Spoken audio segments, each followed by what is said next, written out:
Kent got back to winning ways to move back to the top of the South Group with Hampshire after ending Essex's good recent run with a 6-wicket victory with 5 balls to spare. Sam North East in fabulous form once again in Canterbury. Put in by North East, Essex made an average start until the 4th over came about. Mitch Claydon has had an excellent tournament with the ball, and his first over here went for only 6 runs, but his second saw Jesse Ryder enjoy himself. There were 5 fours off 5 balls, which had Essex followers on their feet. Ivan Thomas was given a T20 debut and struck with his 3rd delivery, and it was the big wicket of Ryder, who was legged before to a slower delivery for 26. The first 6 of the evening came in the last over of the power play, Mark Patini clearing the rope off Matt Coles as Essex ended on 59 for 1 after 6. At the halfway stage that had become 87 for 2, James Treadwell bowling Tom Westley through his legs in his first over.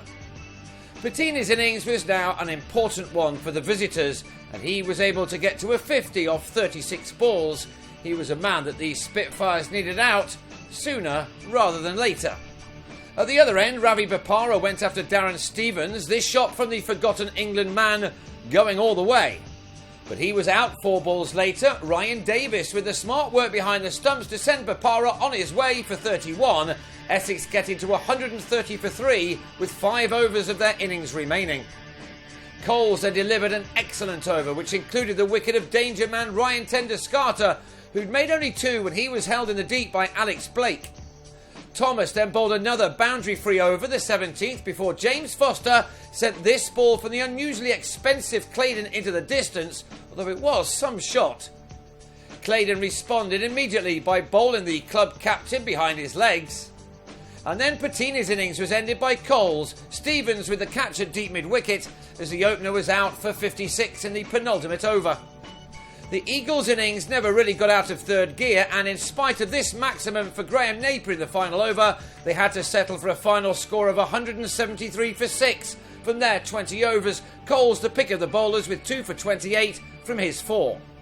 The Spitfires lost Joe Denley to the 5th ball of the reply as he turned Reece Topley to Tenduscarter, the bowler celebrating his surprise call-up into the England T20 squad for their game with New Zealand next week. But yet again, North East was soon off and running, taking himself back to the top of the run-scoring charts. This off David Masters was his 12th 6 of the blast summer. While Daniel Bell Drummond also went big off Napier, 15 runs coming off the 5th over of the reply, in which Kent brought up their 50. At the end of the power play, the score read 55 for 1, a solid start, but boundaries like these for Bell Drummond, who made a 50 off 33 balls with 7 fours and 1 6, became a little harder to find, and the home team were left to score 89 runs off the final 10 overs of the match. In their favour, the Spitfires had 9 wickets in hand and 2 batsmen in, one of them in North East in the form of his life. He surely must have been close to being named in that England squad. This boundary took him to his 5th score of 50 or more from 8 blast innings this summer. This one had occupied 34 balls. He celebrated that by planting Westley over the rope for his 2nd maximum, and with only 47 runs now left to find off the final 6 overs, it appeared that his side were cruising to a 5th win from 8. However, Bell Drummond was then bowled by Napier for an excellent 61, and no boundaries were hit off the next 9 deliveries. Still, the target was brought down to 36 off the last 24 balls when Stevens successfully went after Topley, while North East took 2 fours off the next over, the 17th delivered by Sean Tate. So just 24 were required off 15 balls when Stevens holed out off Bopara after making a run of ball 11.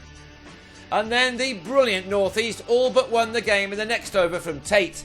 He began it on 72, but by the end of it, he was back in the pavilion with 90 runs to his name after taking 4 fours off the first 5 balls. It's been a sensational summer for the skipper in this format, almost everything he tries coming off. By the end of this knock, he'd made 488 runs from 8 innings at an average of 70 and with a strike rate of 161. Beat that, someone. Alas for him, he couldn't quite finish the game off. With the scores level, he clipped Tate to mid-wicket, but his 90 off 52 balls with 12 fours and 2 sixes had all but sealed the deal for his team. Instead, it was left to Blake to score the winning run at the start of the final over. Kent securing their victory fairly comfortably in the end by 6 wickets.